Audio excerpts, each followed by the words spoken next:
ليه بقى الناس دي منعت المصريين من دخول الجيش، من شيل السلاح؟ يعني اللي هو من اول عمرو بن العاص وكل القاده اللي جم بعد كده والمؤثرين، على فكره يعني بتكلم عن صلاح الدين الايوبي، ان هو حرم المصريين من دخول الجيش، لان هو لما تشيل السلاح انت هترفعه بعد كده عليا.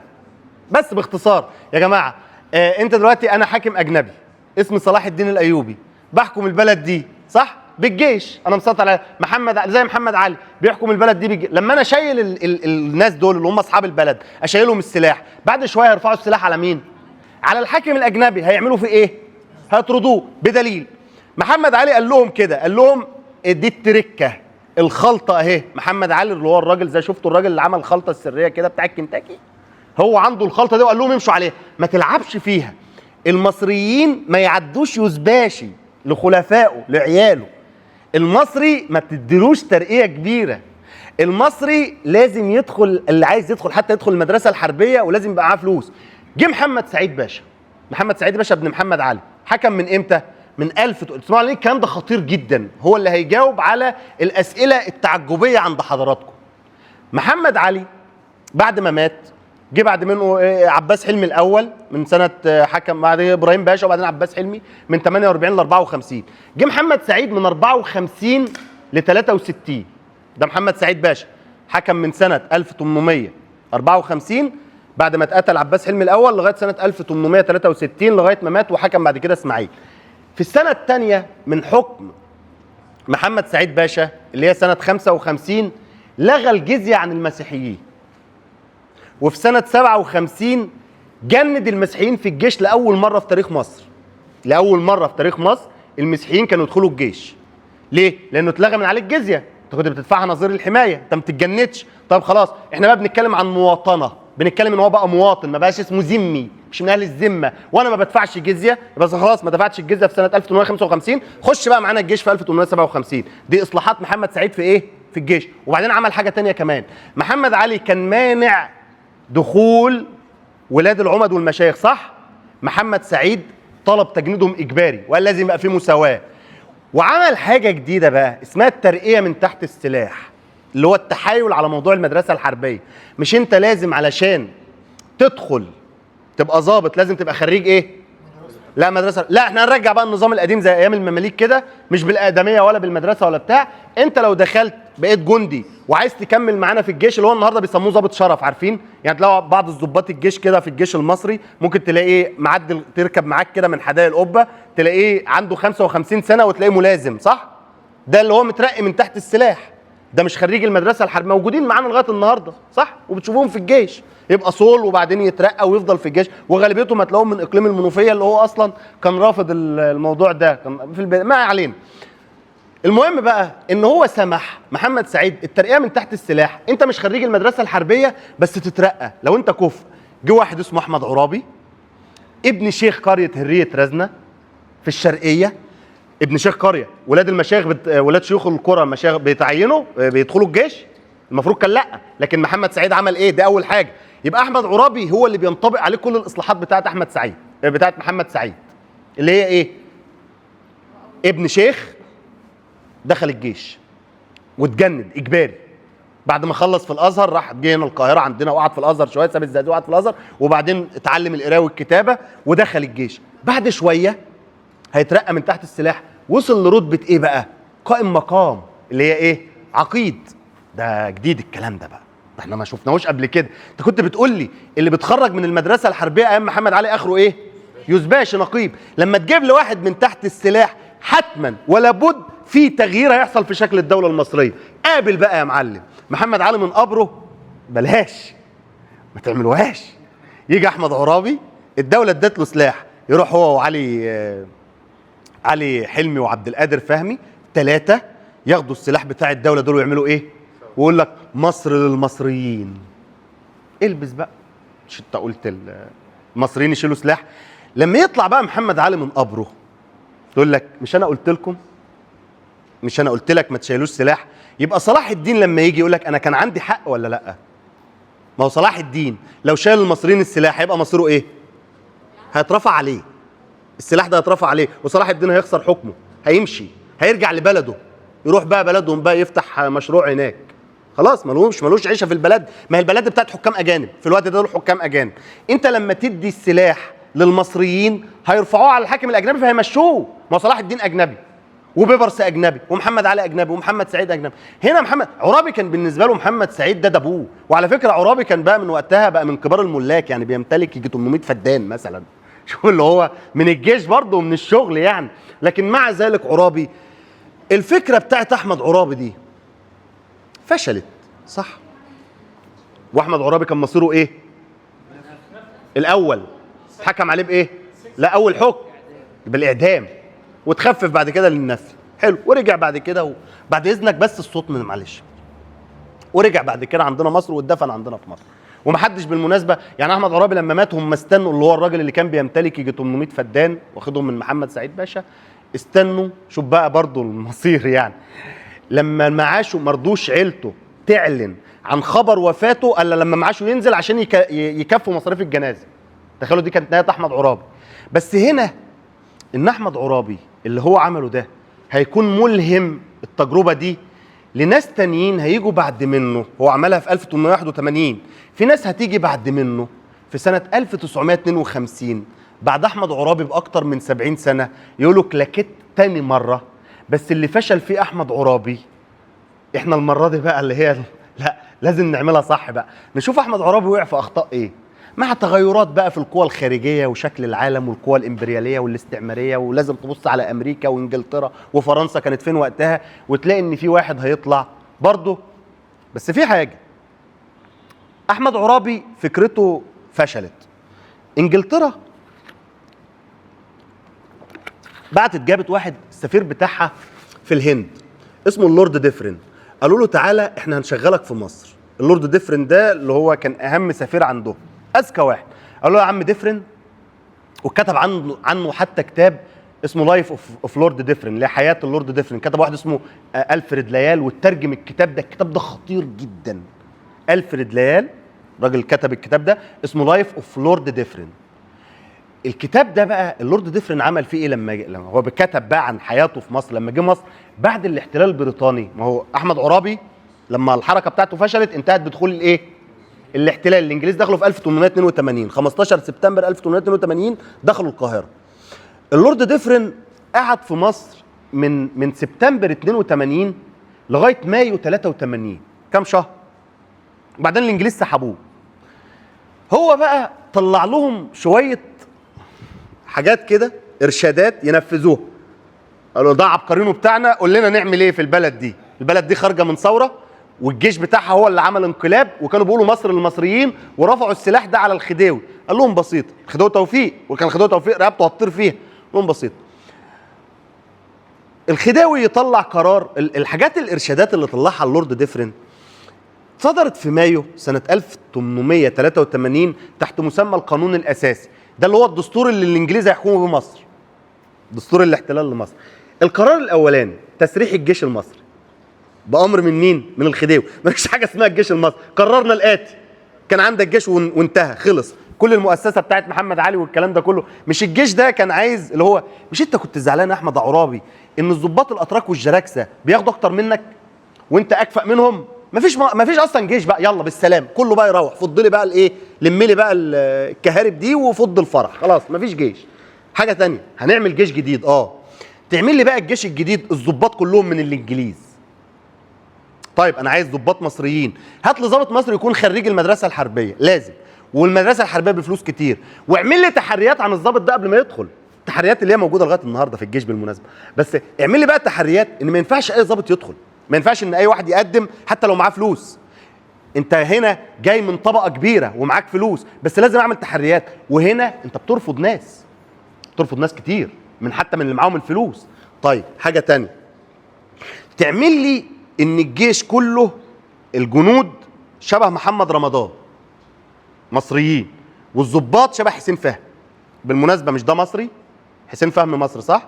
ومحمد رمضان مصري صح؟ بس انا عايز الضابط يبقى حسين فهمي، والجندي ايه؟ عندك 4000 محمد رمضان وحسين فهمي هو اللي بيحركه. الجندي ده هو بيبص للضابط ازاي؟ والضابط ده بيبص للجندي ازاي؟ حتى لو هو مصري. ده تناقض هنا. اولا ده تناقض طبقي. اما قال له بقى تعالى بقى، ده انا هعمل لك حاجه انيل كمان. قول يا عم دفرن، ده انت عبقري، ما هو راجل استعماري. هم باعتينه، هم انجلترا قعدت عندنا 74 سنه ليه؟ بالفكر برضه، وفكر ده، ما هو الاستعمار ده صنعه، دول ناس بيستعمروا من زمان قوي. فقال لك تعالى اعمل لي بقى فرق جديده من الجيش، اللي هي فرق كلها سودانيه. اعمل هنا تناقض عنصري، يبقى الفرقه هنا في فرقه مصريه وفرقه سودانيه، فاصبح ان ده في جيشين داخل جيش واحد، والقاده الكبار كلهم ايه؟ انجليز، والضباط الصغيرين مصريين بس من طبقات ايه؟ من طبقات راقيه. فهنا هنا الانتماء. المصريين بقى هيعملوا ايه من الوقت ده؟ ده بقى عيوب في سايد افكت. خد بالك ان النظام ده بتاع اللورد ديفرين جميل عظيم هايل في الاستعمار، بس في حاجه بس حضرتك مش واخد بالك منها، ان الضباط دول اللي هم المصريين او الجنود المصريين هيبداوا يعملوا جمعيات سريه. صح؟ ما انا مش عارف اشتغل في العلن، بس انا بكرهك، انا كاره الانجليزي ده، بس مش عارف اقول له في وشه. طب هعمل ايه؟ هشتغل من تحت، من ورا بقى، من الضلمه بقى، اشتغل بقى من تحت الترابيزه، لعب بقى اللي هو جمعيات سريه. في اكتر من 20 جمعيه سريه كانت موجوده في الجيش في الوقت ده. يجي بعد شويه تلاقي السردار البريطاني السير ليستاك اتقتل في شوارع القاهره سنه 1924. يبقى معنى كده ان الجمعيات دي شغاله ولا لا؟ ده ومعنى كده ان مفيش هنا، وصلنا بقى ان مفيش قبول اصلا للجيش البريطاني ده. هنا قائد الجيش المصري كان اسمه السردار ليستاك، اللي هو بريطاني برتبه فريق، يعني سردار ده. بعد شويه يجي بقى في معاهده 36 يقول لك خلاص الانجليز هيمشوا ومش عارف ايه، وسموها معاهده، الانجليز سموها معاهده التحالف والصداقه، ومصر سمتها معاهده الشرف والاستقلال. عملنا معاهده مع بريطانيا، من شروط المعاهده دي ان مصر هتعمل جيش جديد، جيش مصري بقى، وندخل ضباط جديد ومش عارف ايه. فقال لك احنا عايزين ندخل ضباط مصريين الجيش بعد اذن الاحتلال يعني، والاحتلال وافق ولا لا؟ وافق، ماشي، بلدكم بقى، وجابوا عزيز المصري يعمل الجيش ده من جديد ومش عارف ايه وبتاع، وقياده الجيش المصري دي بعد سنه لاول مره هتتسلم لواحد مصري. يعني طول الوقت كان القائد انجليزي على مدار يجي 50 سنه. طيب هنجيب بقى من ولاد المصريين دول اللي هم الناس العاديين.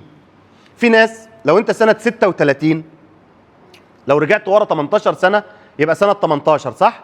ما 18 سنه ليه؟ علشان الابتدائيه والاعداديه والثانويه. يعني الناس اللي كان عندها 18 سنه سنه 36 هم مولودين سنه 18. دي الدفعه اللي هي هتخش سنه ايه؟ سنه 36. خدوا الثانويه العامه سنه 36 فعندهم 18 سنه، وهم مواليد سنه 1918. خلاص؟ من الناس دول اللي مواليد 1918 واحد اسمه جمال عبد الناصر دخل الجيش في عز المشاكل اللي بتحصل دي، والجمعيات السريه والتنظيمات السريه اللي احنا بنقولها، وفي بعد شويه هيجي حرب 48 وفي مش عارف ايه. جمال عبد الناصر هو وكل الناس دفعته اللي هم دخلوا الجيش في الفتره دي من 36 و37 و38 قرروا ان هم يعملوا تنظيم سري اسمه تنظيم الضباط الاحرار. قرروا في سنه 52 ان هم ياخدوا السلاح بتاعهم ويروحوا على قصر عابدين ويحاصروا ويمشوا الملك. وراحوا بعد كده على قصر راس التين في اسكندريه وطردوا الملك في 26 يوليو 1952. صح؟ هنا محمد علي يقول لهم انا كنت صح ولا لا؟ مش قلت لكم ما تشيلهمش سلاح؟ هنا صلاح الدين كان صح ولا لا؟ كان صح بالنسبه له هو كحاكم اجنبي. يبقى عرفنا ليه صلاح الدين. لو انا السؤال دايما بتساله كل مره، هو ليه ما فيش حاكم مصري من الناس دي؟ هو ليه المصريين ما كانوش مهمين في الوقت ده؟ يا عم باختصار، لان اهم مؤسسه في الدوله في الوقت ده اسمها ايه؟ ما هو صلاح الدين ده جاي منين؟ جاي من نقابه الاطباء، ما هو جاي من الجيش. الظاهر بيبرس جاي منين؟ جاي من المجلس القومي للأمومة والطفولة، ما هو جاي من الجيش. ما هو دي مؤسسات، هو كل الحكام مصر في العصور الوسطى كانوا عسكريين. محمد علي ما هو قائد الجيش، ما هو كان قائد الجنود الألبان، اللي هو ده مش بس يعني ده زي ايه كده؟ يعني تقول لي مثلا ده ميسي، ده في ناس كتير بتلعب كوره، بس ده في ميسي بقى ده لوحده بتصنف مع ناس تاني. في ناس كتير بتشيل سلاح، بس في محمد علي، في عبقري، في واحد عنده مشروع ويعمل دوله ويعمل جيش ويعمل مش عارف ايه، وهو فعلا نيجي محمد علي هو قرا تاريخ الناس اللي قبل منه كلهم، ما تدخلش المصريين الجيش، ما تشيلش المصريين سلاح. طب انا مضطر ان انا ادخلهم الجيش يبقى عند رتبه معينه. انما لما تجيلي في 36 تدخل لي جمال عبد الناصر وعلى فكره بقى بصوا حتى للي وصل للحكم بعد 52 ناس من طبقه ارستقراطيه ولا من طبقه فقيره؟ جمال عبد الناصر ابوه كان شغال ايه؟ بوسطجي. انور السادات امه في اللي هو كان نمت على الفرن يا همت يا بنتي. انور السادات ما كانش لاقي ياكل. ده حقيقي يعني، ده هو اللي قال مش انا اللي بقول. هو عشان هو دخل الجيش، الناس دي اللي دخلت. وبالمناسبه كان في وسايط برضه، يعني جمال عبد الناصر دخل بواسطه، وحسني مبارك اللي هو بعد منهم ب 10 سنين مواليد 1928 برضه دخل بواسطه بعد كده.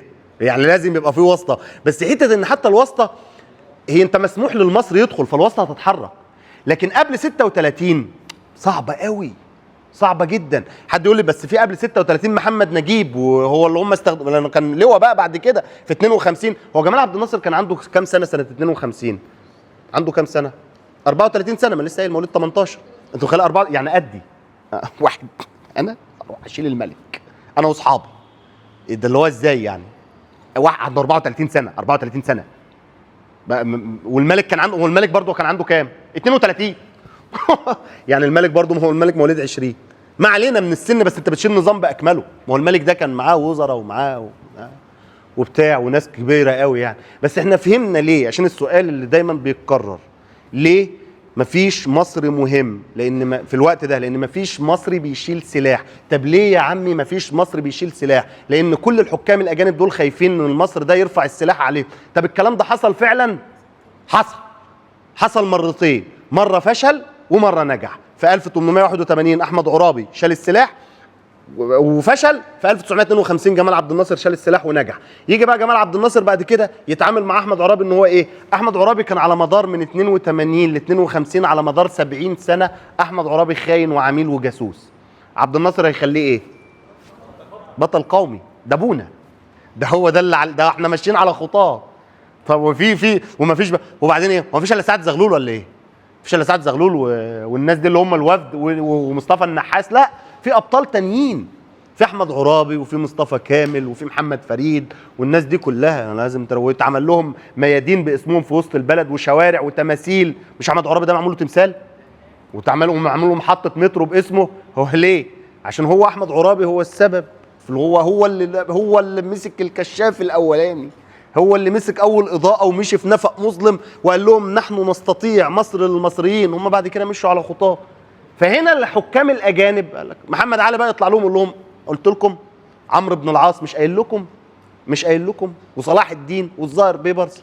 مالهاش علاقه بقى ان صلاح الدين راح بيت المقدس من غير مصريين ولا مش هتفرق معانا. المهم ان هو حرر بيت المقدس، مش هتفرق يعني خد مصريين ما خدش. ثم هنا يا جماعه المصريين، انا بتكلم ان محمد علي قعد سنتين يدرب في الضباط وسنتين او 3 سنين يدرب في العساكر عشان يشيلوا سلاح.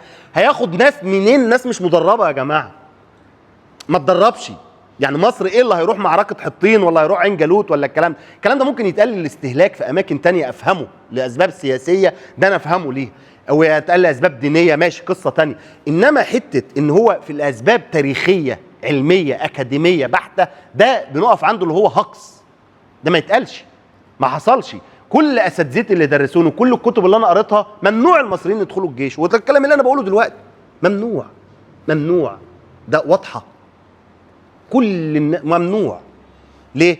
هيرفع السلاح عليا، هيرفع السلاح على الدوله، هفقد انا شغلي، همشي انا. وبالفعل اهو ده اللي حصل. يجي يقول لك انا كنا صح. هذا والله ورسوله اعلم. شكرا. ده باختصار تاريخ الجيش المصري لغايه ايه؟ ما احنا اخرنا 52.